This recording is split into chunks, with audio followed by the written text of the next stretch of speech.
Welcome to Driven AF Recovery. Been a few weeks. Here doing our usual thing. We're really gonna make it every couple weeks, but who knows? We get enough guys, we'll do it when we do it, but it'll be fairly regular. We're gonna talk about the concept of diet, which was our special guest, Corby's thing. He taught all of us, I think, in here at one time.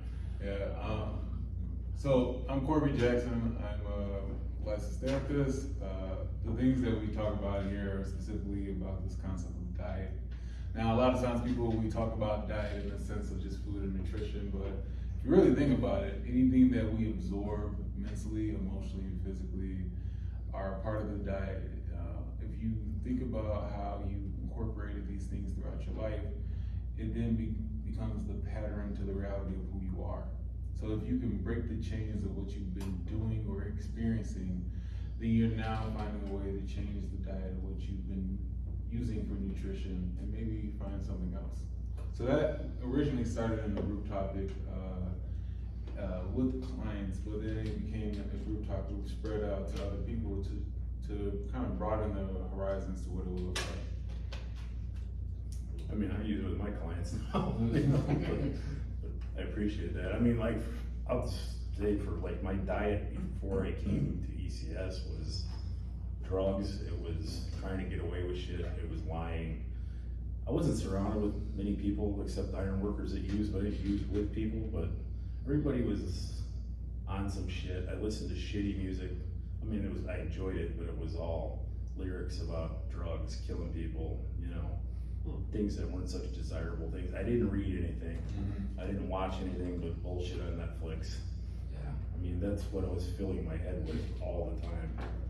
And I mean, since coming here, I mean, little by little, I mean, I read books every day, minimum 10 pages. Like, I have all these little rules, but it's that. I listen to podcasts. I try to learn from people who are doing better than me. I'm surrounded by people who are doing the same thing and are smart people and have ideas, and we talk about real things, real life things, and just, you know, even the clients that we work with, like, it's just surrounded by things that are making me think and be better and take action to like put it into my daily disciplines, I guess, or Yeah, like I honestly never even like considered this concept, but like if you think about it, it makes sense. Like if you're trying to change your life and change the way you think, like you can't continue to put the same shit in your mind and continue to be around the same people who have the old mindset you have. So I mean, it's only logical if you think about it to change. If you're trying to change who you are as a person, that you need to change like what you feed your mind, you know, your body, your soul, your spirit, whatever,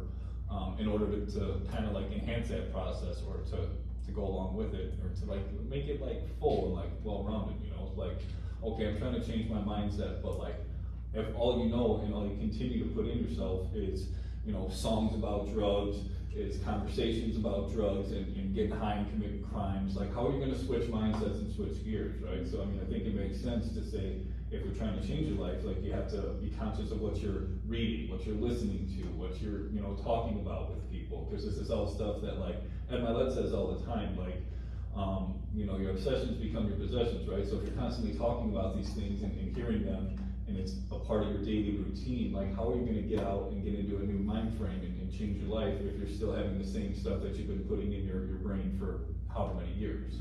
So I don't know, once I like realized that and started taking actions on that, like the results, I don't know if it's purely because of that, but I know that's definitely a big part of that, because one of my routines was like on the way to work, instead of listening to music, I started listening to like audiobooks and podcasts about like, you know, changing your mindset and stuff like that. And I feel like it's had a really, really good and beneficial impact on me. So my personal experience is that it was definitely like worthwhile and extremely valuable for me. So that's why it's such an important thing, and I'm glad you brought it to everybody's attention initially, because it really does matter. Like, you're surrounded with bullshit, bullshit in, bullshit out, right?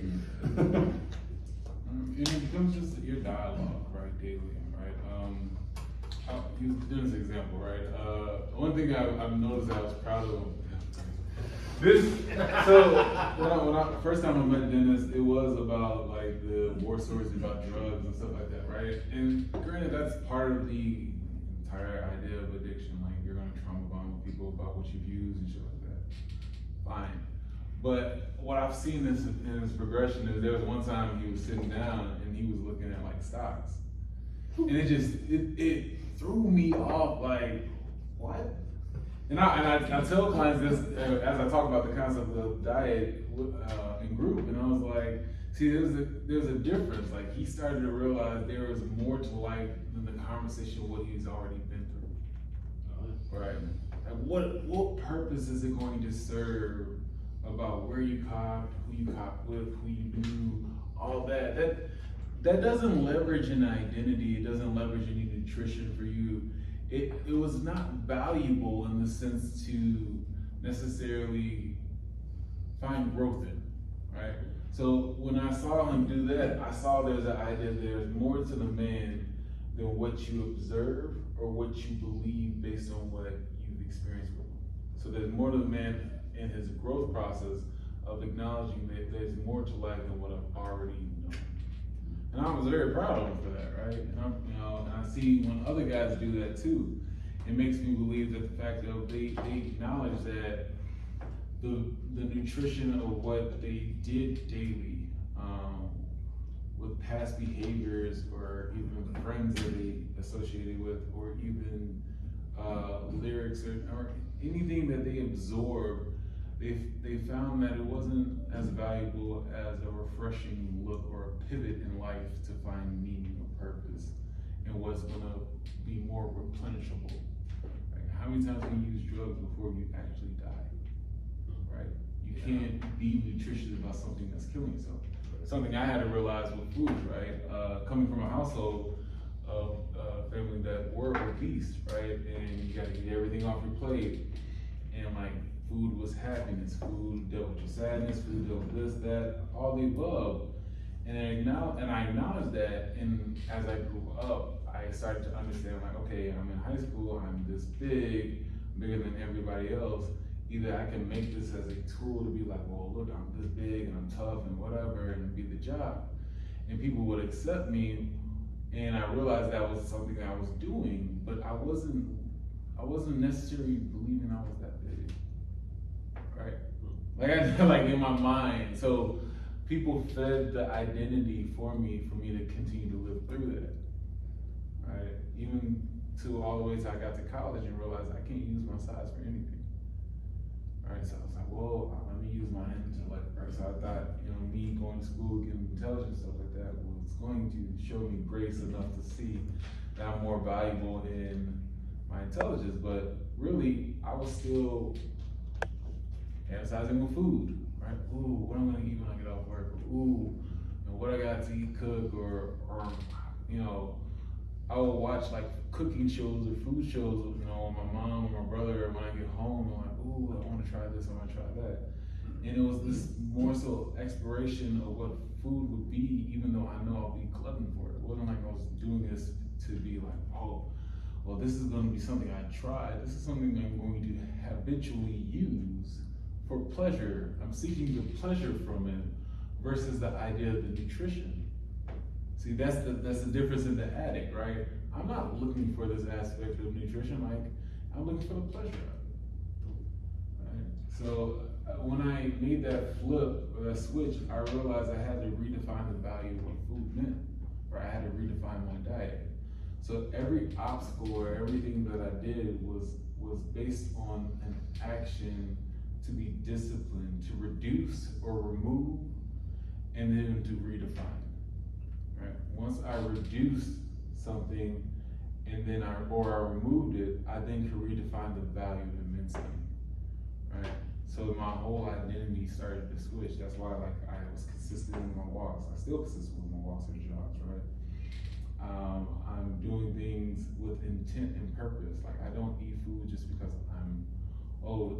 it's time for me to eat. What purpose is this going to serve? What nutrition is this going to serve? Right? Music now is like, okay, what nutrition is this going to serve for the fulfillment? If this TV show, granted, is mindless, is it going to be something I can use even in a group setting or an idea for meaning and purpose? Is it going to elevate what I've already known in life? Or is it just going to be something I just zone in? So So that's kind of how that development happened with me, per se, and that switch that occurred. Makes sense. And Corby brought up a good point of growth, and I think that's, as recovering people, that's what we're seeking after, to grow from the past life, so we're not seeking value in the things that we thought were fulfilling us before. And I know one of the bigger things for me is my emotional diet and what I let occupy space in my own head. Because I know a lot of times in my addiction, I would be, especially towards the end, I was sitting alone in a big ass house and basically drinking myself to death. So I would fantasize about these different possibilities of what I wanted my life to look like, and then my emotions would take hold, and this voice in the back of my head would be like, yeah, that's really cool to think about, you want a big house, you want this nice ass kitchen, this, that, and the other, but look at you, you're sitting on a couch, drinking a handle by yourself, you're not actually gonna achieve that, and then that diminishes my own self-esteem and my emotional value in myself. And now that I have this opportunity to grow, I place emotional value in joy, in peace, in things that I can grow into, and I'm not just sitting on a couch and doing nothing. So my emotional diet is probably one of the bigger aspects, because I can play into my emotions, into my passions, into what drives me forward to reach my goals.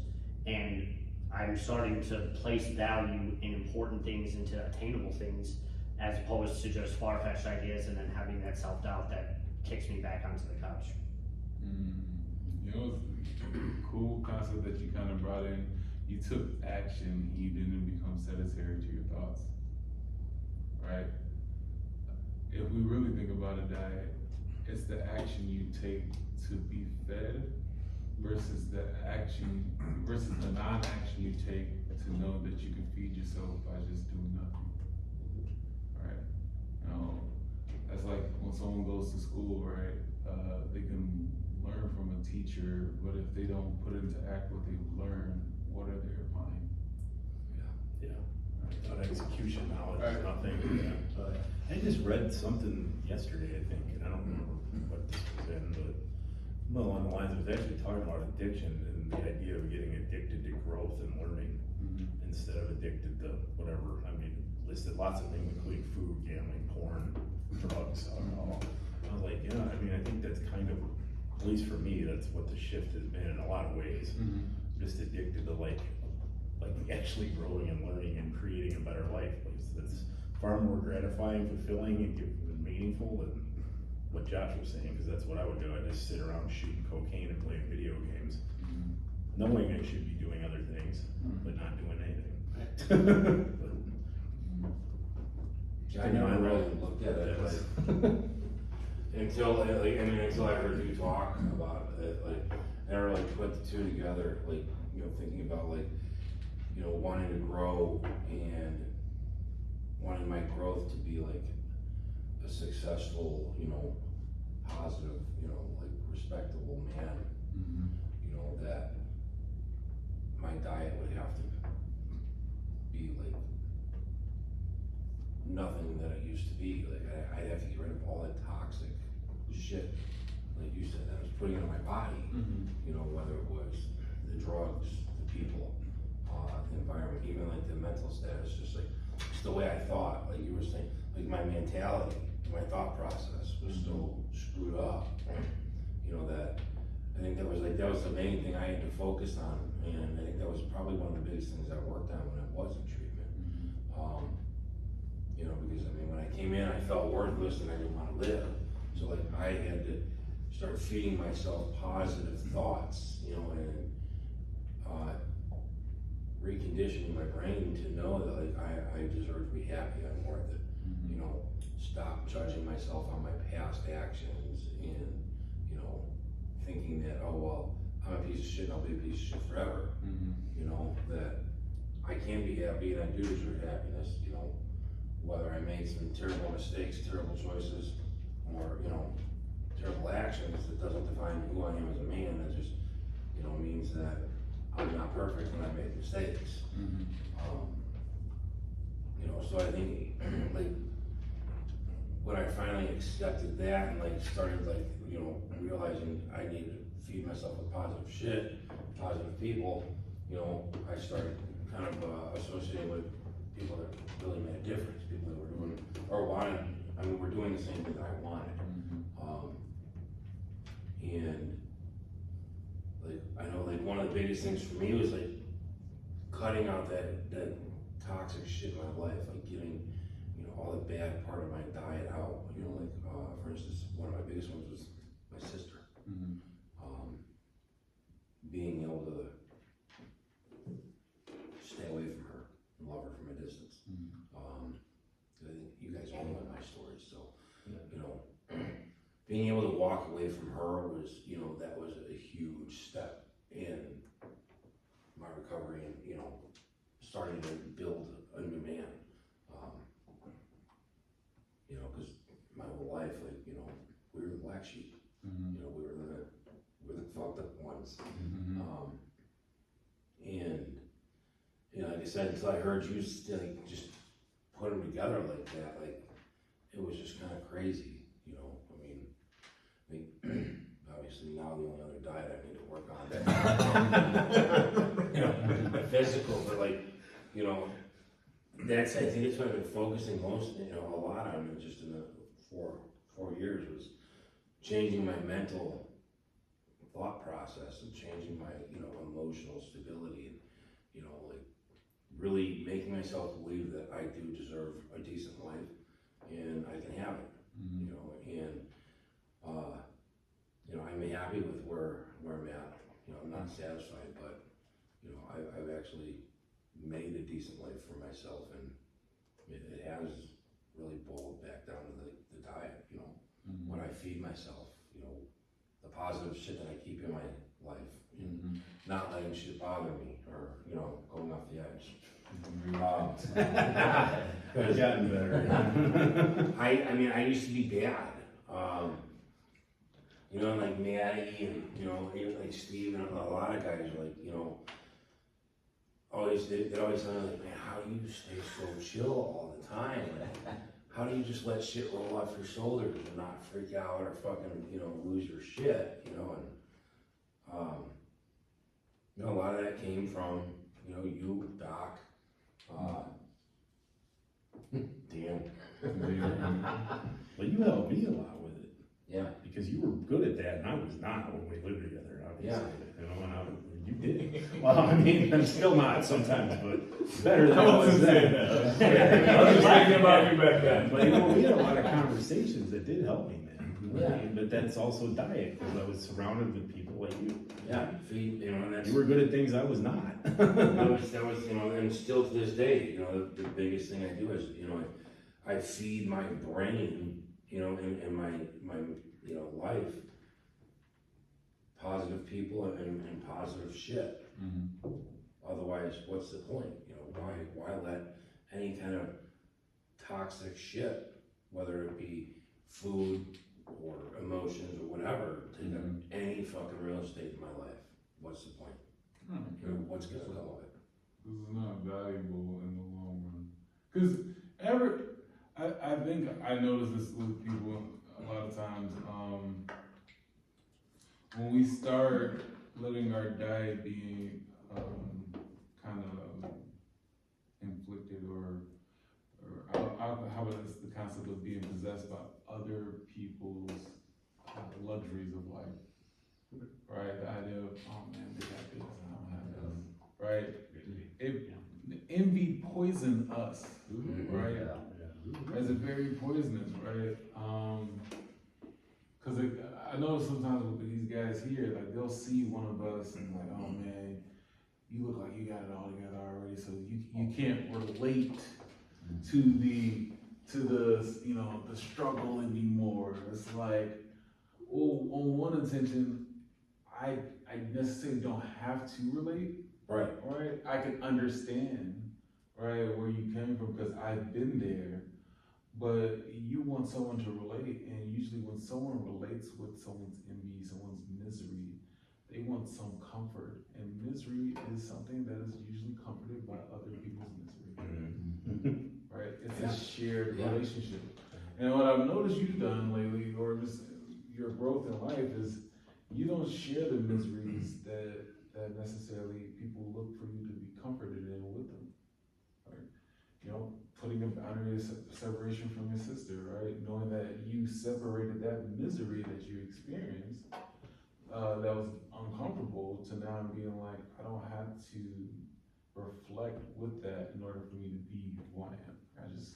I am me outside of that, outside of her, right? And that's a good way to look at it. Anybody's died in life. Like I notice, like, a lot of times when people are beginning in recovery, it's the aspect of, man, I gotta delete my dealer's number, or I gotta delete. Yeah. You know what's crazy? Yeah. It's this cool correlation between the aspect of I gotta delete a friend that I was loyal to. Right, I've had years of knowing we get high as heck together, all that, and I had to delete them out of my life. And then the aspect, they question the aspect of, well, I've had loyalty with them, so the relationship, well, it was real. I was like, no one can take away the aspect of the relationship wasn't real, but can you take that aspect of you didn't have your addiction with the relationship be there? Yeah. Right. You asked me that very question. Right. It's like, I had to sit there and I was like, no. It doesn't dawn on you until you take the time to be honest with yourself about it. And sometimes it can really suck having to be that brutally honest, but when you have those standards that you start to set up for yourself going forward in our sobriety, like those are things that you can't compromise on what value do I place in others' character? Because I know for me personally, I want people surrounding me that value the same things and act similarly to me, because I don't want the toxicity that I was used to anymore. So placing value in what you know is important, and then also having the self-awareness enough to realize why you were actually quote unquote friends with any of these individuals from your past is, no pun intended, sobering thought. Because it relinquishes you from the debt you feel you owe the person based on loyalty alone.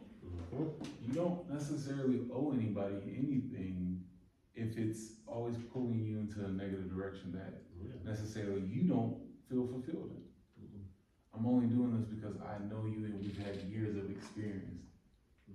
Alright, when does your experience with someone, become betrayal to yourself? Yeah. As you all have been talking about diet, I've heard fulfill probably like 10 times. Fulfill, when I heard diet on the chat, I thought that we were talking about nutrition, like nutrition of what I eat, of what I drink. And I was like, yeah. But then Maddie said, no, like what topics, what You failed that right there. yeah. the amount of caffeine and sugar and So did I, don't that I eat is awful. So I was like, man, this topic ain't for me. For real.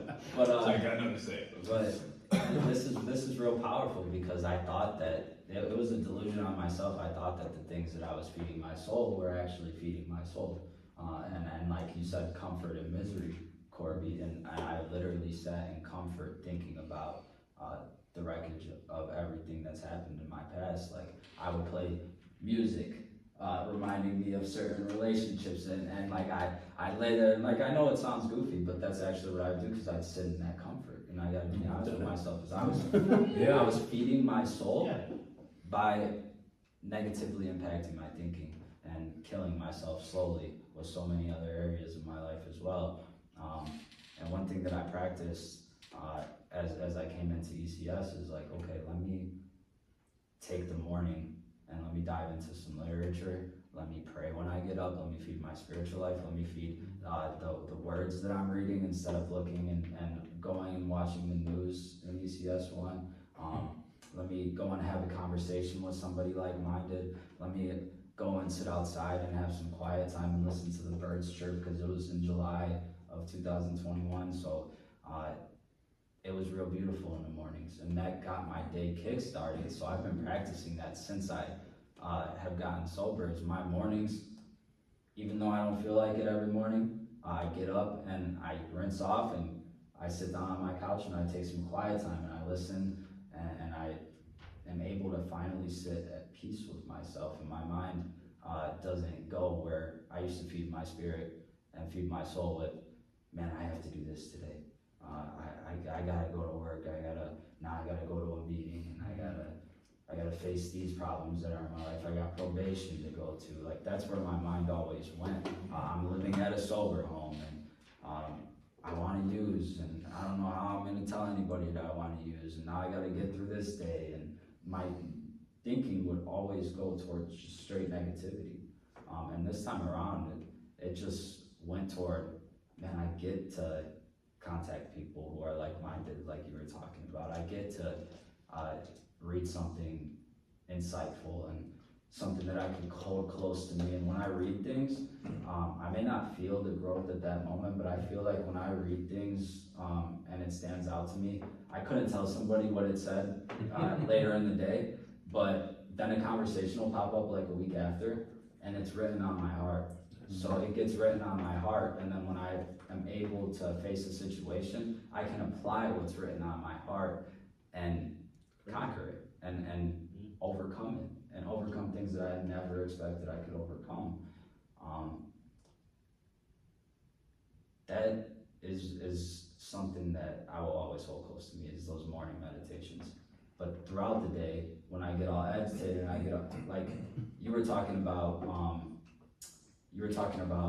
your past, like not dwelling on the past pretty much, not having that thinking come up, dwelling on the past. What I struggle with and what I'm starting to overcome more and more is what we talk about a lot, is overcoming those emotions in the moment, and how I feed my soul with thoughts in the moment.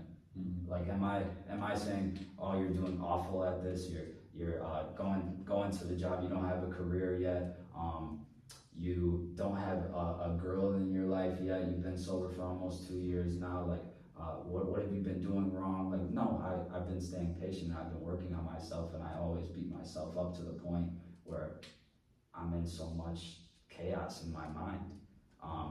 And I gotta reflect on, okay, well, am I feeding my soul with, like, words are very powerful, and if I talk to somebody the way that I talk to myself sometimes, I feel that. so how's my nutrition with how I speak of myself? Because I'll beat up my character when really my actions have shown, when I reflect on what I've done, they show that I've been doing well, you know, and I am a man who has been growing and being helpful toward others and being there for my family, and but the nutrition aspect is like the main key for me, is to start working more on how am I feeding myself. Yeah, I think like one thing that, like, I think you mentioned it last week when we talked about this, was like, you know, you basically look at like what areas you want to work on, or what you want for your life, and then that's what you feed your soul. And so like, it's pretty easy to decide like what your diet is if you kind of have an idea. Like, I was like, okay, like I started listening to these things in the morning on the way to work because I knew I needed, like, I was kind of a shitty attitude, right? And I was like, I want to work on trying to like have a better attitude about life and work. So I started like listening on things about like having a better attitude and having a better Exactly outlook what on I life. did too. You know, like, it was like, so you decide like, what do I want? What do I want to work on? What kind of man do I want to be? What direction I want to go? And then you feed your body and your mind with whatever that is, you know? So if it's something like self-talk, right? Like, you can continue to feed your mind on things, you know, that help you talk to yourself better and realize, you know, the things you've accomplished, you know, and that's the beauty of this. It's like, you can decide whatever you want to feed your soul, but it's got to be something that applies to you and something that you want for you, you know? It's like, we can feed guys shit all day long, but if they're not, if they don't want to change and they don't want to, change, they don't apply to their soul, it's hard. right, yes, if they're not gonna take the action behind it, like, you gotta feed something to yourself, because you gotta be wanting to take the action that you're feeding to yourself, you know? Otherwise, you can feed yourself with all kinds of great shit, but if you have no interest in applying any of that great shit, taking action with any of that great shit you're feeding your soul, there's really no purpose to do it to begin with. You know, I want to add to that, because as you guys were talking, like changing your nutrition helps with the aspect of staying healthier, right, and all that.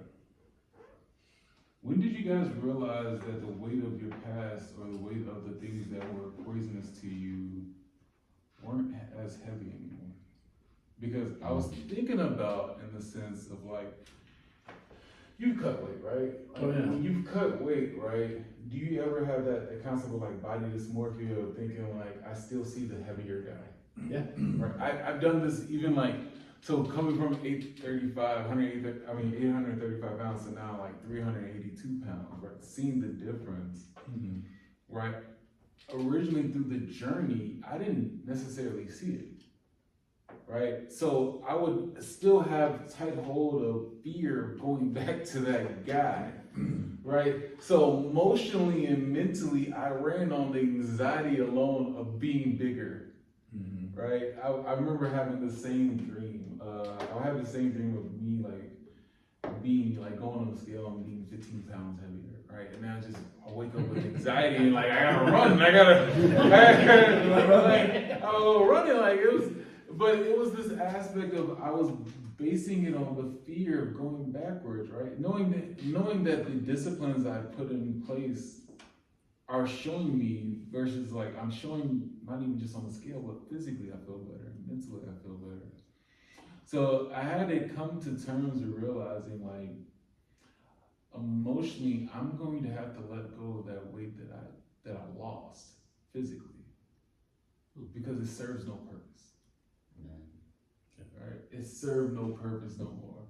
So I'm thinking about in your addiction, or even like not even in your addiction, but like in your recovery, when did you remove the emotional weight of your addiction to not necessarily feel as heavy as you did, to feel like there's a potential to be that guy? Right? I remember. Yeah. Well, I do too, yeah. It was only, I mean, this has been an ongoing process, but I'm just gonna share like the first time I felt it. It was like 4 months after I got out of here, and it was just when I met you. I was coming off working like 40 days of 7/12s at night at Ford, and I had never done that sober. Never, always with cocaine or Adderall. And I did it, you know, when I was away from my ex. And I hadn't smiled for real, I don't think, in years, many years. You know, I could fake it, but I went to alumni for the first time in like 5 weeks at one. I pulled up, you know, like Doc and Justin, like probably you, a bunch of guys were outside out front. And I got dropped off by Lyft, I think, and I got out. And I was actually joking, and I realized I didn't even said it out loud. I was laughing and smiling for real. Like it wasn't fake. I wasn't putting on a show. I actually felt joy.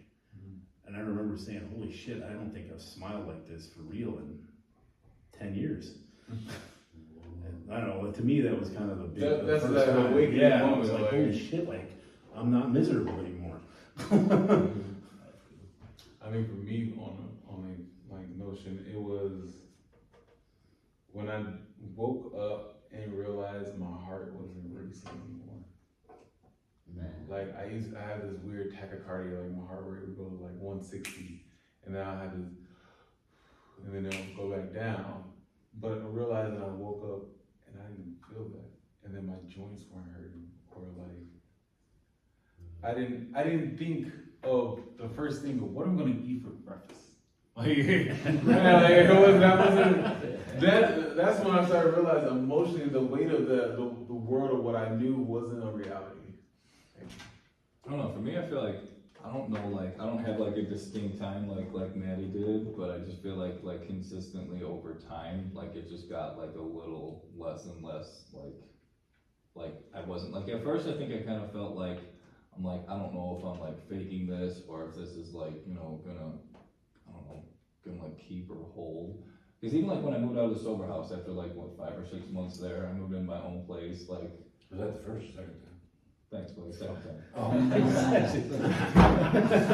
He's not wrong. But like, you know, this most recent time, thank you.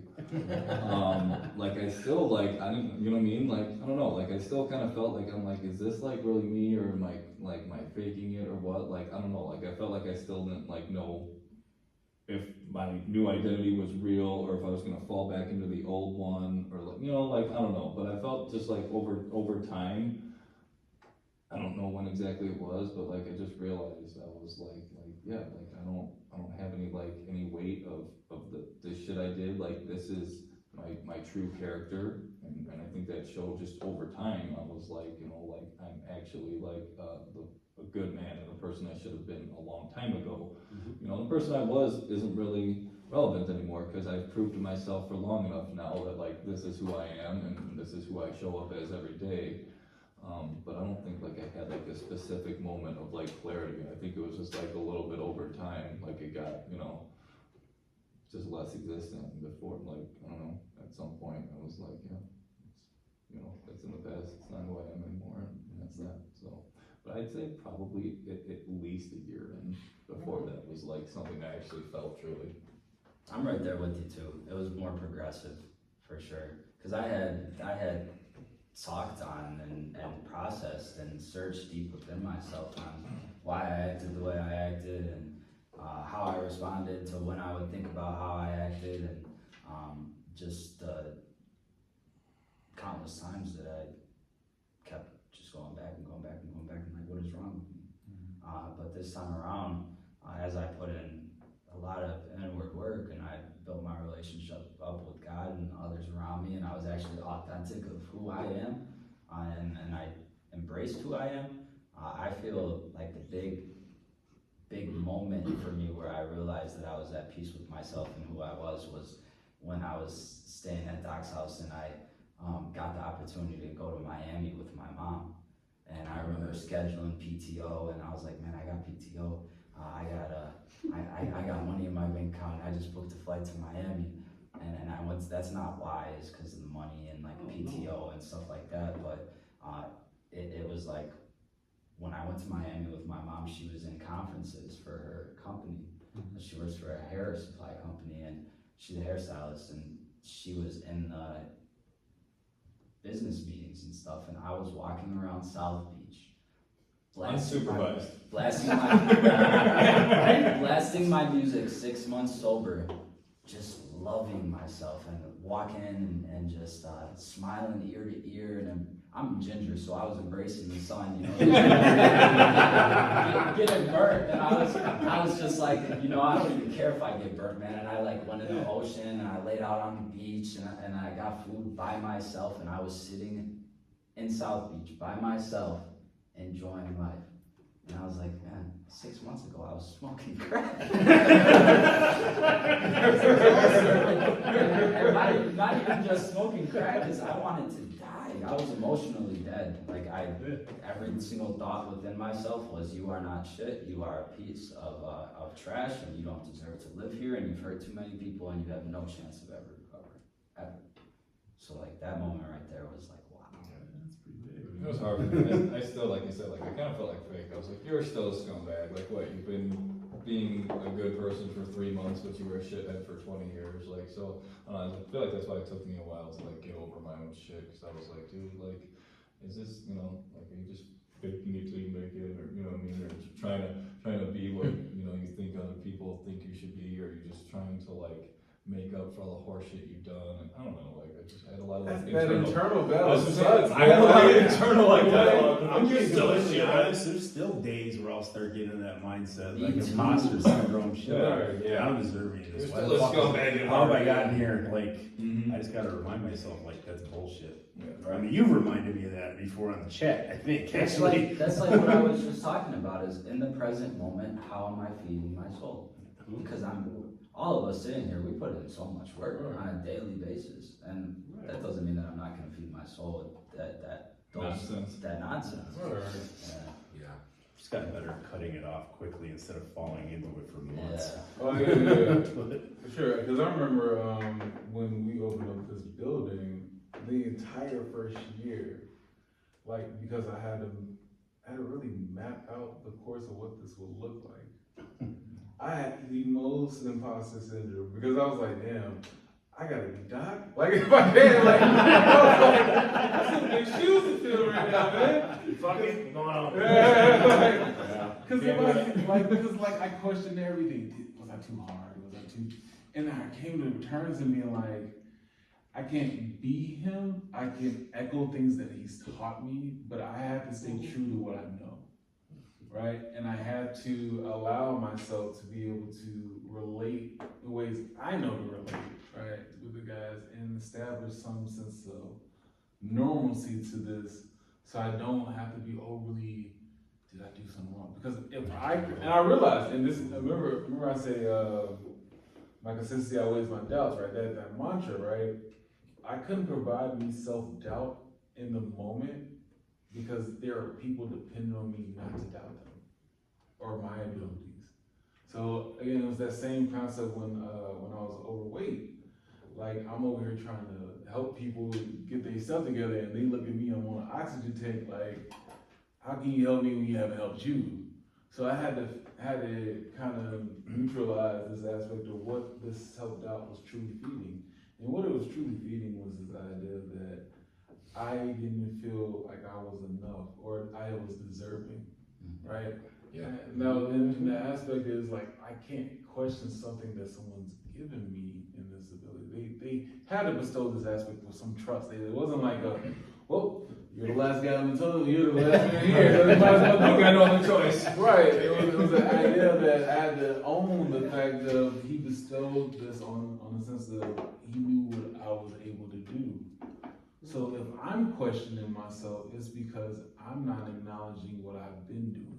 Right, that's what I was just actually thinking, like, I think all of us, like, I mean, for me, it's actually pretty easy now to be like, to dismiss, like, the doubts and the negative self-talk, cause I'm like, dude, like, you've already proved that, like, this is you and you're capable and this and that, but I, like, look back at what I've done. And that's what I was gonna say with, like, all of us here, I hope for all of you guys, by what you've done, if you look back at what you've accomplished in your time, on this adventure or journey, whatever you wanna call it, when you start having, like, these negative self-talk or these you know, doubts or this internal dialogue, like, oh man, like, you can't do this, you're not capable of this, or, you know, like, you're not good enough for this, like, I would hope that you can reflect on the body of work and be like, you know what, like, that's bullshit, like, look what the fuck I've done, because that, like you said, like, that still happens to me sometimes, when I'm just like, dude, bullshit, like, knock it off, like, what reason do you have, what reason have you given yourself in the last 2 years plus to think that, like, you're not capable of this, or that this isn't, you know, something you can do, or this or that, and right away I'm like, shut the fuck up, let's go. Falling into self-pity and you start telling yourself all these lies about Yeah. yourself, and you just gotta stop. The self-pity aspect. Or something is not, one little thing is not going right, so then everything's fucked. Right. That's what I do. Everything's fucked, it's all fucked. Right, and this is a terrible thing to do because, of course, as human beings, there's sometimes we want to feel like we should wallow in some misery of ourselves, right? The overextension of that becomes an identity too. Mm. Right, I think Joe Dispenza talked about it in the video I showed before. The aspect of something can turn to a mood and then all the way to a personality trait. So if I let this one specific thing dictate or bother my mood of who I am and extended that over a course of time, what's really gonna happen when I'm trying to grow, but my mood or my personality has now been involved in believing that I should feel this way each and every time something presents itself. I stop establishing how I'm choosing to feel and allowing that moment to dictate my emotions.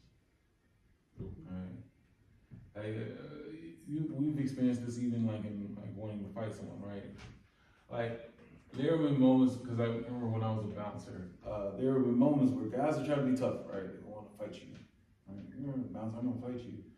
And there were moments I was provoked and wanted to fight, but then I realized what purpose is one that gonna serve for me. I did plenty of I got arrested, you know, in college, I can't really do this. The other piece of that was, what point is that gonna prove when I know what I'm capable of? Right. So then if I extend that aspect into like life, going through life, right? If I'm over here trying to prove points to people all the time and there's no purpose but the idea of ha I'm better or ha this, it's not gonna serve any point for me, cause what is it feeding for me? Knowing something I already know, it's not replenishable. Right. Yeah, it's a really good fucking point. I think a really good way to end this video, personally. Yeah, I think so. Everybody good? Anybody got anything they wanna throw in? Good. Good stuff. Good shit. Good stuff. As always, thank everybody. I'm glad that this was fun. I Yeah. enjoyed it. We always say, if you need any help, reach out in the comments, or I put all the social stuff in the description, so Yeah. we are more than happy to do so. And thanks for watching, pay it forward, it's trying to help each other out, make the world a better place, so. Thank you all, we'll see you again soon. Let's do it. See ya. Goodbye. Yeah.